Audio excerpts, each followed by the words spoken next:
Guys, आज है 9th of July and discuss करेंगे आज का पेपर। So let's begin. आज काफ़ी आर्टिकल्स हैं, प्रीलिम्स के हिसाब से भी 2-3 इंपॉर्टेंट हैं, तो let's just get it quick in 30 minutes. Let's start. Trump declares end to truce but says he will let talks go on. इसमें क्या हुआ है, दोनों के बीच में 14 पॉइंट का एक अंडरस्टैंडिंग साइन हुआ था, ठीक है।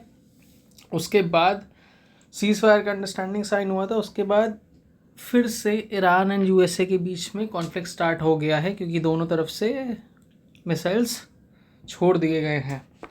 अब हुआ क्या है यहाँ पे कि ईरान का जो सेंट्रल कमांड कुछ है नहीं ईरान में, तो बेसिकली वो इंडिपेंडेंट है, यूनिट्स में टूटे हुए हैं।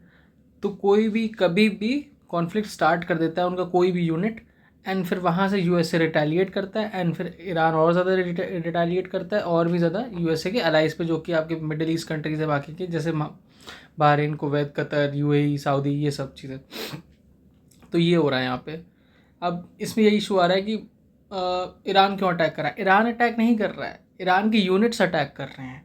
ईरान के में कोई सेंट्रल कमांड नहीं है, जैसे यूएसए के में सेंटकॉम है इनका सेंट्रल कमांड यूनिट, बट इनका कोई नहीं है ईरान का। इनका ये जो है कि आईआरजीसी जो है इनका, इस्लामिक रिवॉल्यूशनरी गार्ड कॉर्प्स, तो इनके में कोई सेंट्रल कमांड नहीं है, ये इंडिपेंडेंट हैं और अपने इंडिपेंडेंट डिसीजंस ले सकते हैं। तो ये अटैक कर रहे हैं। तो अब इसमें यहाँ पे कल जो नेटो की मीटिंग हो रही है टर्की में, तो यहाँ पे ट्रम्प ने बोला है यही चीज़ कि I obviously not like these people, and ये नेगोशिएशंस कंटिन्यू करेगा, बट वॉर नहीं है अब जहाँ तक रुकने वाली है, कॉन्फ्लिक्ट नहीं रुकेगा, and he will be hitting it hard on Wednesday night. And also he mention it clear he is after the oil. So यहाँ पे ये खर्ग आइलैंड इंपॉर्टेंट हो जाता है यहाँ पे, ये जो है ईरान का, इसको याद रखिएगा आप लोग यहाँ पे। तो that's it with this article. इससे रिलेटेड और भी आर्टिकल्स हैं, पर यही दिखाया गया है सब में कि क्या हो रहा है और आईआरजीसी कैसे इंडिपेंडेंट है, ठीक है। So then with this article, next article is revolution to resurgence Iran strategic moment. इसमें क्या बताया गया है, इसमें यही बताया गया है कि कैसे ईरान चेंज हुआ है टाइम के साथ 1979 के बाद से, कैसे वहाँ के गवर्नमेंट में फंडामेंटल चेंज आया है। तो इसमें क्या था कि ईरान का इमरजेंस कैसे हुआ है। ईरान 1979 से पहले एक बहुत ही ज़्यादा मॉडर्न आइडियाज़ और वेस्टर्नाइजेशन आइडियाज़ को फॉलो करने वाला कंट्री था, ठीक है। यहाँ तक कि आपको पता होगा कि इजराइल और ईरान के बीच में मिसाइल पैक्ट भी साइन होने वाला है, डील भी साइन होने वाली थी, दोनों मिसाइल एक्सचेंज करेंगे। बट 1979 के बाद में क्या हुआ, एक इस्लामिक रिवॉल्यूशन सामने आया जिसने फंडामेंटल अप्रोच एक फ़ॉलो करी, थोड़ा चेंज हुआ उसमें गवर्नमेंट, फंडामेंटल अप्रोच में गवर्नमेंट की। वेस्ट एशिया के डायनामिक्स चेंज हो गए तब से, ठीक है। उसके बाद से अब ईरान एक अलग पावर निकल के आया है, जहाँ तक कि यूएसए को लगता था कि जैसे उसने वेनेजुएला में करा, ठीक है, कोई रिटेलिएशन नहीं होगा और वो अपनी एक दूसरी गवर्नमेंट ले आएगा यहाँ पे ईरान में, बट ऐसा नहीं देखने को मिला है। और ईरान ने उतने ही अच्छे तरीके से रिटेलिएट करा है उसके अलाइज़ के साथ, जितने भी मिडल ईस्ट के अलाइज़ हैं।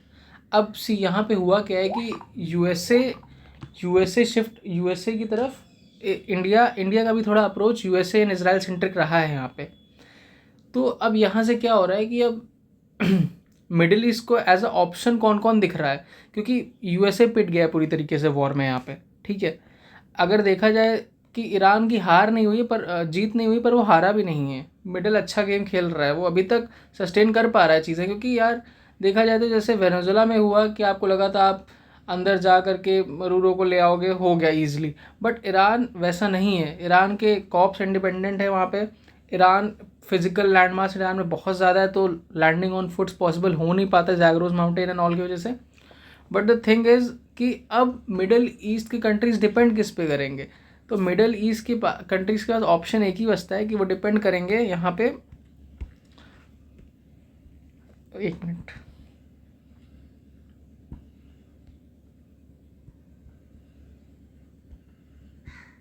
गाइस, हाँ। तो इनके पास ऑप्शन ही बचता है कि अब डिपेंड करेंगे ये रशिया चाइना पे। तो अब इसको कैसे काउंटर करना होगा, अब यही चीज़ में दे रखी है कि फर्स्ट रिवॉल्यूशन के बाद से कैसे चेंज आया है वहाँ पे फैक्टर्स में, पॉलिटिकल एंड गवर्नमेंटल फैक्टर। एक इस्लामिक रिवॉल्यूशन जो चालू हुआ है वहाँ पे, कैसे बदला है अयोध्या के आने के बाद से। एंड रिवॉल्यूशन 2.0 की बात करी गई कि जैसे जब 1979 के बाद उस रिजीम को हटाने के लिए जब अयोध्या आया, तब कैसे पीपल वहाँ के सब साथ आए, national pride and dignity and strength की बात आई, वैसे ही अभी कुछ हो रहा है। अभी जो ईरान के पीपल वो सब साथ आ गए हैं, कैसे नेशनल प्राइड डिग्निटी की बात आई, अयोध्या का भी वो भी हुआ है, क्या कहते हैं, मॉर्निंग हुई है उनकी। तो वहाँ पे कैसे सारे कंट्रीज़ पहुँचे थे, मिडिल ईस्ट के तो नहीं गए थे, यूएसए इजराइल क्यों ही जाएगा, एंड मिडिल ईस्ट के भी नहीं गए थे कंट्रीज़, बट जितने भी China, Russia, Australia and India भी जहाँ तक अपने डेलीगेट्स को लेके गया था, तो ये चीज़ शो आउट करती है कि कैसे सब लोग इस टाइम पे, खासकर मिडिल इसमें ईरान की कंट्रीज़ में भी फिर से एक वो विजुअल्स आ गए हैं, millions of people are on street है वहाँ पे, कि सब एक साथ आ गए हैं। तो ये दे रखा है इस रिवॉल्यूशन 2.0 वाले आर्टिकल वाले थिंग में यहाँ पे। Next article is the Indian diaspora as Australia's identity its future. जैसे हम लोगों ने कल भी बात करी थी इस चीज़ की कि इंडिया और ऑस्ट्रेलिया बहुत ज़्यादा इंपॉर्टेंट हो गया एक दूसरे को लेकर के, अकॉर्डिंग टू इट्स। पहले पॉइंट था कि डेमोक्रेसी, दोनों का सेम आइडिया है। दूसरा क्रिटिकल मिनरल्स, ठीक है, यूरेनियम वाली बात है जो, और क्वाड को लेकर के भी दोनों एंटी चाइना है, इस चीज़ में साथ आ गई हैं चीज़ें। डायोस्पोरा, अब डायोस्पोरा की मेन बात आ रही है कि डायोस्पोरा वहाँ का लार्जेस्ट हो गया है, इंग्लैंड को सरपास कर दिया है ऑस्ट्रेलिया ने, ठीक है। बॉन्ड डायोस्पोरा इंडियंस का ज़्यादा हो गया है ऑस्ट्रेलिया में, तो यही चीज़ बोली गई है। The Indian diaspora is now officially Australia's largest overseen bond community, overtaking the England population for the first time, ठीक है। क्योंकि प्राइम मिनिस्टर अब हमारी थर्ड विजिट में, सेकंड विजिट में ऑस्ट्रेलिया ही जा रहे हैं यहाँ पे, इंडोनेशिया से सीधा। एंड ऑल्सो यहाँ पे बोला गया कि अब वो करी क्रिकेट एंड कॉमनवेल्थ के से आगे बढ़ के 4 Ds पे जा रहा है, जो कि डेमोक्रेसी, दोस्ती, डायस्पोरा एंड डिफेंस, ठीक है। तो पैक्ट साइन कर रहा है डिफेंस में, एंड एक्सरसाइज कर रहा है, जैसे तिलिस्मान साबरे हो गई, कल मैंने आपको बताया था, मालाबार हो गई, ठीक है, ये हो गया। एंड ऑल्सो क्वाड वाला thing which is related to organization and summit anti China. तो इसमें यही है इस आर्टिकल में, nothing much to say in it. Next is check box caste. इसमें कुछ है नहीं ज़्यादा, तो इसमें बेसिकली ये बोला गया है कि आपका अभी तक जो चेकबॉक, इस बार जो सेंसस होना है उसमें कास्ट सेंसस भी होना है, ठीक है। तो इसमें ये बोला गया कि जो आपका 2011 का जो सोशियो इकोनॉमिक कास्ट सेंसस हुआ था, इसमें आपके टोटल जब लोगों ने अपनी कास्ट बताई थी तो टोटल 46 कास्ट नेम्स आ गए थे सामने, जबकि 1931 सेंसस के अकॉर्डिंग सिर्फ 4147 कास्ट हैं। तो ऐसा क्यों हो रहा है, क्योंकि इसमें लोग को क्लियर पता नहीं है कि कास्ट ना लिस्टिंग है इस चीज़ की। तो लोग इसमें क्या कर रहे हैं कि अपना सरनेम्स बता दे रहे हैं या अपना क्लैन का नेम बता दे रहे हैं, सब कास्ट बता दे रहे हैं, तो उससे नंबर इंक्रीज़ होकर 46 लाख पहुँचे, जबकि है ऑफिशियली 4147। तो इसका एक वो क्या हो सकता है, क्या कहते हैं, वे आउट क्या हो सकता है, इसका वे आउट हो सकता है कि कास्ट सेंसस के टाइम पे एक प्रॉपर लिस्ट लाई जाए कास्ट की, जिसमें से करेक्ट ऑप्शंस पे चूज़ करना हो आपको, ओपन कॉलम नहीं रखना चाहिए आपको, ठीक है। तो उसमें वही बोला गया है कि using a digital census hand held devices pre loaded with the curated list of caste and sub caste so that the enumerator select the correct entry, ठीक है, ताकि मिसमैच ना हो कोई। तो ये बोला गया है इसमें, इस आर्टिकल में। तो ये है, डन विद दिस। अब आज थोड़ा जल्दी ख़त्म हो जाएगा शायद से। Next article is how India weathered the crisis in West Asia. तो यार ये भी कल वाला ही आर्टिकल है, कैसे इंडिया ने वाइट सूट करा है क्राइसिस इन वेस्ट एशिया में, जैसे हम लोगों ने कल पढ़ा था। तो इंडिया ने क्या करा है, अपने सप्लाई चेन को डाइवर्स कर दिया। आपको ज़्यादातर कंट्रीज़ में देखने को मिला होगा कि उनका ऑयल पेट्रोल का प्राइसेस बहुत हाइक पे हो गया था, जो कि इंडिया में नहीं हुई चीज़ें। इंडिया ने बहुत अच्छे से मैनेज करा है, इंडिया ने अपना इकोनॉमिक ऑयल वाला प्रोडक्शन इंक्रीज़ करा है। वह आपको पता हो, मैंने आपको बताया था, बांग्लादेश को भी हम लोगों ने सप्लाई करा था, ठीक है। तो उन्होंने सप्लाई चेन अपनी बहुत अच्छे से मैनेज करी, तो इंडिया यहाँ से क्राइसिस को सस्टेन कर गया और आगे निकल गया इससे। तो यही बोला गया यहाँ पे कि historically sharp increases in the oil prices have been among the biggest sources of the macroeconomic instability in India. हमेशा से ऐसा रहा है कि कभी भी कुछ अगर क्राइसिस आया है तो हमेशा से ऑयल प्राइसेस बढ़ गए हैं. It was therefore unsurprising that the when the tension in West Asia escalated many thoughts that India would once again. फिर से लगा था कि जब क्राइसिस एक्सक्लेट हो गया तो इंडिया फिर से यहाँ पे क्राइसिस हो जाएगा ऑयल का. बट हुआ क्या यहाँ पे, balance of payment crisis with the concerns over the soaring fuel prices. ऐसा हो जाएगा बट हुआ नहीं यहाँ पे. तो इंडिया ने सस्टेन कर ली है चीज़ें. कैसे करी है? India had quietly build an insurance policy against geo political shocks by diversifying is supply chain. See supply chain को उन्होंने अपने मैनेज करा है, बहुत अच्छे से डील करा उससे, ठीक है, क्योंकि हम इस वजह से हम लोगों को क्राइसिस नहीं दिखी है. तो इसमें हुआ कि कैसे बाहर निकलें. सबसे पहली बात, इंडिया के स्ट्रैटेजिक रिलेशंस बहुत अच्छे हो गए हैं सारी कंट्रीज़ के साथ, चाहे वो गल्फ कंट्रीज़ हो, चाहे वो ईरान हो, चाहे वो इजराइल हो. इंडिया ने अपना ऑयल सप्लाई चेन बहुत अच्छे से मैनेज करा है और यहाँ पे सबने अच्छे से इंडिया को सपोर्ट भी करा है. Whether it is about being Russia का ऑयल या कोई भी, सबने सप्लाई करा है. तो इधर रखा है the first lesson of the crisis is that the strategic relations are themselves a form of energy. ठीक है, स्ट्रैटेजिक रिलेशंस को इंपॉर्टेंस दी गई है यहाँ पे. Decades of engagement with Iran and Gulf partners ensured that the channels of communication remained open even when the tensions were at the highest. ठीक है, Iran's decision to facilitate the movement of the Indian ships and willingness of the Gulf producers. आपको पता होगा कि straight of Hormuz जब close था तब भी हम जब थोड़ा ईजी करा गया तो ईरान ने इंडिया की शिप्स के लिए ओपन कर दिया था. तो ये हमारे स्ट्रैटेजिक रिलेशंस दिखाता है दूसरी कंट्रीज़ के साथ, मिडल ईस्ट कंट्रीज़ के साथ या ईरान के साथ. ठीक है, to continue the supplying energy, continue करने के लिए उसने ओपन कर दिया था. सेकंड क्या रहा है यहाँ पे, India had quietly build an insurance policy against geo political shocks by diversifying its supply base. ठीक है, energy partnership stretching from the Russia and USA to Africa and Latin America gave India the flexibility to withstand disruptions. इसने अपना supply chain बहुत wide कर दिया है. ठीक है, एक्सपोर्ट इसका वाइड हो गया है. ठीक है, इम्पोर्ट भी इसका वाइड हो गया है. ठीक है, क्योंकि अभी कतर से ले रहा है वहाँ पे और रशिया से ले रहा है, तो एक आपको सप्लाई चेन बहुत स्ट्रॉन्ग हो गया है जियो पॉलिटिक्स में, जो आपकी energy eggs in the one basket is no longer an option. ठीक है, आपके पास एक ऑप्शन नहीं बचा है, आपके पास मल्टीपल एंड डाइवर्स ऑप्शंस हो गए बहुत ज़्यादा. ठीक है, ये सेकंड हो गया. थर्ड ऑप्शन इसमें ये है कि इथेनॉल ब्लेंडिंग. अब वो आत्मनिर्भर हो गया है. ठीक है, इंडिया को अब दूसरों पे डिपेंड नहीं रहना पड़ रहा है. E20 की बात छोड़िए, अब E100 तक आ गया है. ठीक है, E80, E100, तो उसे पेट्रोल और क्रूड और इसके लिए अब ज़्यादा डिपेंडेंसीज की कम हो गई थोड़ा सा. Had build up multiple layers of resilience such as high ethanol blending and rapid expanding renewable energy. ठीक है, सोलर आपको पता होगा 150 वाला अपना एंड 500 का एम वाला थिंग. तो इसमें ये हो गई ये चीज़ कि रिन्यूएबल एनर्जी बढ़ गई है एंड अपना सेल्फ रेजिलियंस बढ़ गया इंडिया का. दैट्स इट, बस इस आर्टिकल में इतना ही था. नेक्स्ट आर्टिकल इज, जैसा मैंने आपको बताया, Trump declares end to the truce talks. ऊपर डिस्कस हो चुकी है ये चीज़. अब ये इंपॉर्टेंट हो गया आपके प्रीलिम्स के अकॉर्डिंग, इसको ब्रीफली डिस्कस करेंगे. India and Indonesia launch joint restoration project at iconic Prambanan temple. जैसा आपको पता है हमारे ऑनरेबल प्राइम मिनिस्टर इंडोनेशिया गए हैं. तो सिर्फ यार वहाँ पे डिफेंस से रिलेटेड बातें नहीं हो रही हैं, वहाँ पे बात हो रही है वेस्ट एशिया क्राइसिस से लेकर. और यहाँ पे एक और दो चीज़ें निकल के आई हैं. इंडिया का ये जो विज़िट है यहाँ पे प्रम्बनम टेम्पल में बहुत इंपॉर्टेंट हो गया है. अब यार इस पर थोड़ा डिस्कशन करते हैं. ठीक है, ये बना कब था यार? जब भी रेनेसा आ रहा था ना बुद्धिज़्म का, तब यार ये बनाया गया था.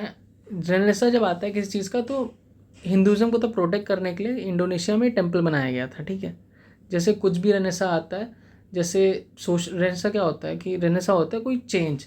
तो रेनेसा जब जैसे यूरोपियंस आए इंडिया में, ठीक है, तो उन्होंने अपने वेस्टर्न आइडियाज़ एंड क्रिस्टियनिटी को अप्लाई करा इंडिया पर. ठीक है, तो यहाँ पे क्या हुआ, तो और भी हम लोगों के टेम्पल्स बने इंडिया में कहीं ना कहीं, क्योंकि कंजर्व करने के लिए बनता है ये सब चीज़ें.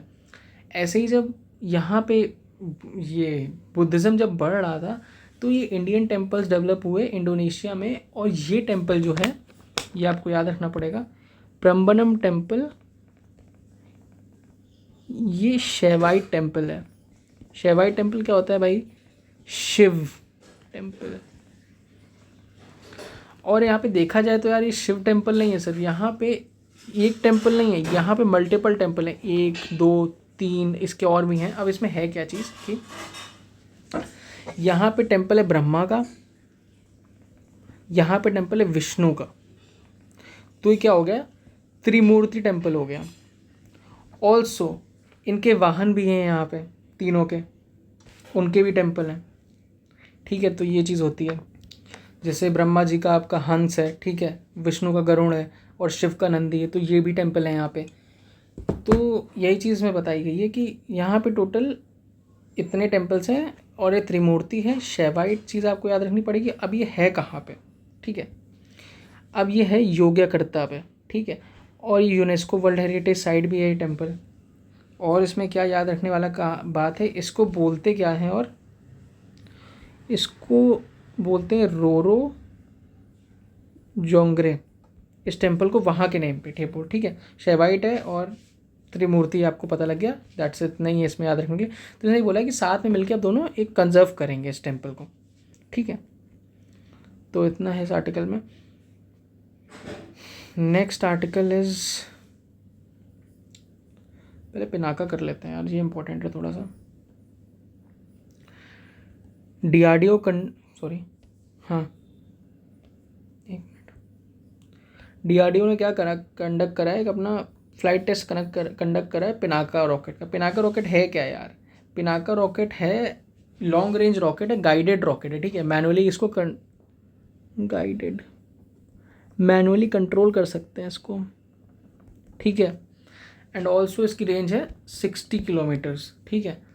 और इसमें क्या है कि 12 रॉकेट निकलेंगे 44 सेकेंड में जहाँ तक, ठीक है, इसमें ये दे रखा है। और इसको बनाया है किसने है, इसने बनाया है डीआरडीओ की विंग ने बनाया, ARDE ने बनाया है। और मार्क 1 है ये, ठीक है, मार्क 1 नहीं है, सॉरी मार्क 2 है। मार्क 2, जो मार्क 1 था उसकी रेंज 40 किलोमीटर थी, ठीक है। तो ये चीज़ याद रखना पिनाका रॉकेट में। और क्या है यहाँ पे, आई गेस लास्ट नहीं, अभी बाकी है आर्टिकल, 3 आर्टिकल और बाकी हैं। चलो let's discuss. Over 42% rise in female enrollment in higher education since 2014 report. इसमें क्या बोला गया है कि यार फीमेल का नंबर बढ़ रहा है एजुकेशन में, ठीक है। जो आपका जेंडर पैरिटी इंडेक्स होती है वो आपकी 1.08 हो गई है for 2023 and 2020, remaining consistently above 1 के ऊपर। अगर 1 के ऊपर है तो मतलब गर्ल्स ज़्यादा है, 1 के नीचे है तो मतलब बॉयज़ का इंक्लूड ज़्यादा हो रहे हैं, ठीक है। ये चीज़ याद रखिएगा। तो जेंडर पैरिटी ये इंडेक्स याद रखना इंपॉर्टेंट हो जाती है आपके प्री के लिए। 1.08 है, ठीक है, 2023-2024 के डेटा के हिसाब से, ठीक है। 1 के ऊपर है मतलब गर्ल्स का इंक्लूजन, मतलब गर्ल्स इंक्लूड ज़्यादा हो रही हैं इस चीज़ में, ठीक है, राइज हुआ है इसमें। तो बोला क्या गया इसमें, over the past decade with the total students enrollment rising to 4.5 crore in 2020-2024 academic year, ठीक है, बढ़ा हुआ है 4.5 करोड़ इतना हो गया। According to the latest report of the All India survey on the higher education, AISHE की रिपोर्ट आई है 2023-20 वाली, ये मिनिस्ट्री ऑफ एजुकेशन रिलीज करी है। दिस मार्क्स 31% राइज हुआ है फ्रॉम 3.2 करोड़, ठीक है। ये चीज़ याद रखना यार इतने रिलेशन में कि इस रिपोर्ट में इतना राइज हुआ है और कहाँ पे आ गया अभी स्टैंड कर रहा है, ठीक है। तो इसमें ये चीज़ है। एंड ये भी बताया गया कि कैसे हमारा science, tech, engineering and mathematics में वुमेन का इंक्लूजन हुआ है, तो ये कैसे इंक्लूड हुई है ये, ठीक है, इसमें राइज हुआ एक। तो इस आर्टिकल में इतना ही है। Next is who flags growing inequities in access to cancer treatment. यार अब यहाँ पे डिस्कस करा गया कि 45% लोग, ठीक है, इसमें मेन चीज़ में क्या फैक्ट आपको बता देता हूँ पहले मैं, कि 45% जो इफेक्टेड पीपल है वो एक्सपीरियंस करते हैं हार्डशिप। ऑब्वियसली कैंसर हो जाएगा, हार्डशिप आप एक्सपीरियंस करते हो। More than half of the mental health. यार आपको टाइमलाइन आपको पता होता है कि आप कब तक आपके चांसेस हैं possibility to live out there in this world. तो ये एक मेंटल स्ट्रेस आपको देता है बहुत ज़्यादा, ठीक है। Challenge near by care takers report strain in concluding unpaid services also. यार ये कैंसर का ट्रीटमेंट बहुत महंगा हो जाता है। आपको कोई ये 50-60 हज़ार की चीज़ नहीं है, 50-60 लाख तक जाती हैं चीज़ें, जैसे आपको पता चल रहा है इस टाइम पे प्राइस। तो उसमें यही बोला गया है कि यार कैसे इसके केसेस इंक्रीज़ हो रहे हैं, ठीक है। कैंसर इस टाइम पे सेकंड हो गया है पूरे वर्ल्ड में आफ्टर कार्डियोवैस्कुलर डिजीज़। पहले में हेल्थ से सबसे ज़्यादा डेट होती हैं और अब कैंसर से होती है। सी वही लिखा है, cancer remains the second leading cause of the death globally after cardiovascular diseases. The World Health Organization ने बताई ये चीज़, ठीक है। Beyond its impact in health, cancer remains one of the most financially and socially devastating challenges in the household and face, the report said the WHO survey 45, ठीक है। इसमें क्या बोल रखा है कि कैंसर आपको फाइनेंशियली भी ड्रेन कर देता है, क्योंकि उसमें प्राइस बहुत ज़्यादा इन्वॉल्व होता है उसके ट्रीटमेंट में। ऑल्सो 45% जो मैंने आपको बताया इसमें हार्डशिप एंड स्ट्रेस से जा रहे हैं पीपल।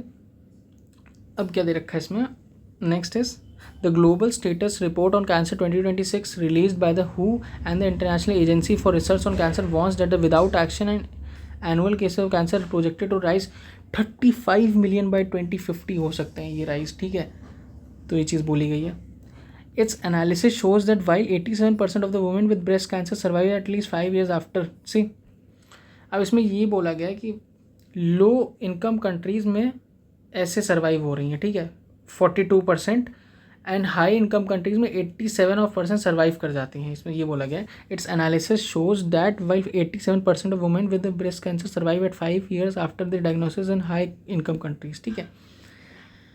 अब next thing is the burden of cancer varies across regions. Asia में सबसे ज़्यादा कैंसर के केसेस, याद रखिएगा। Asia accounted for the largest share with more than half of the all cancer cases, 50.7, and deaths 56.5, reflecting its large population. ये चीज़ है, क्योंकि Asia में पॉपुलेशन ज़्यादा है तो डेथ भी उतनी ज़्यादा होती है उसके प्रोपोर्शनल होकर के, ठीक है। तो that's it with this article. इसमें आप ये बस याद रखिएगा कि 45% वाले इसको आप अपने कोड कर सकते हैं मीन्स के आंसर में। एंड जेंडर पे पैरिटी में आपको ये इंडेक्स याद रखनी है कितनी इंपॉर्टेंट हो गई, 1.08 आप याद रखिएगा इसको, इंपॉर्टेंट है काफ़ी। Next is okay, Trump blasts NATO for rejecting the efforts to claim Greenland. See, NATO की समिट हो रही है, ट्रम्प पहुँचे हैं वहाँ पे, ट्रम्प ने बात रखी कि I am the boss once again, but NATO थोड़ा इस चीज़ से नाराज़ है, नेटो ने मना कर दिया ऐसा, ठीक है। सी वही लिखा है कि NATO blast NATO for Trump blast NATO for rejecting efforts to claim Greenland.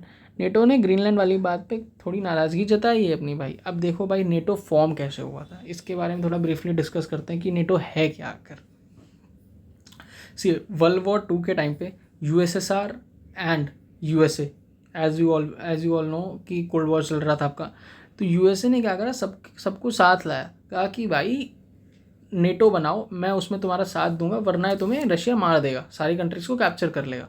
तो नेटो इसलिए बना था, बेसिकली क्या करने के लिए बना था, रशिया को एक एज अ काउंटर करने के लिए बना था नेटो, ठीक है। यूएसए ने कहा I am the boss and आप सब साथ आओ मेरे, and we'll be making a NATO and I will be protecting you from home, Russia.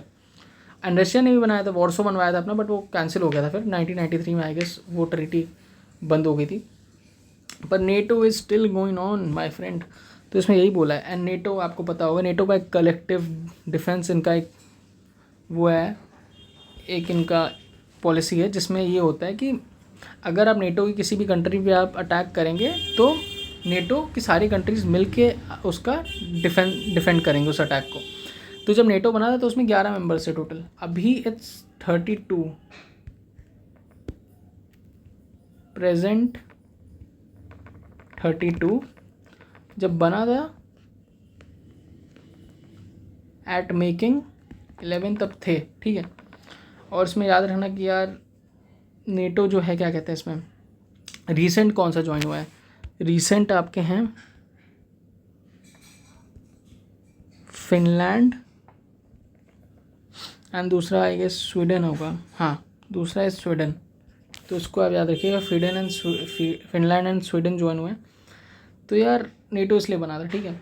Washington treaty जो हुई थी उसमें फिर 12 सॉरी यार 12, यहाँ पे 11 नहीं, यहाँ पे इट विल बी 12 कंट्रीज थी, I should write it here, 12 at time of making, ठीक है। तो ये था उसमें। और नेटो प्लस क्या, नेटो प्लस में ये है कि Australia, New Zealand, Japan and Israel और साउथ कोरिया है। अब इसमें इसको भी लाने की बात करी जा रही है इंडिया को, तो देखते हैं क्या होता है इसमें। तो यही है, इसमें नेटो का याद रख लेना कि क्यों बना था, कौन सी ट्रीटी थी, ट्रीटी ऑफ वॉशिंगटन, कितने मेंबर थे तब, 12 थे, ठीक है। और ब्रसल्स में इनका ये है, क्या कहते हैं, हेडक्वार्टर्स है, ठीक है। तो वही है कि यार नेटो ने थोड़ा रिजेक्ट करा इस चीज़ को, ग्रीनलैंड वाले थिंग को, क्योंकि डेनमार्क एंड ऑल हैप्पी नहीं होंगे इससे ऑफ कोर्स। तो इस आर्टिकल में यही है। I guess that's it for today. या so that's it with this article, with this news of 7th. I hope you all like it, and wait a minute, remember this Kharg Island, ठीक है। So yeah, that's with it. Thank you for joining and we'll see you tomorrow.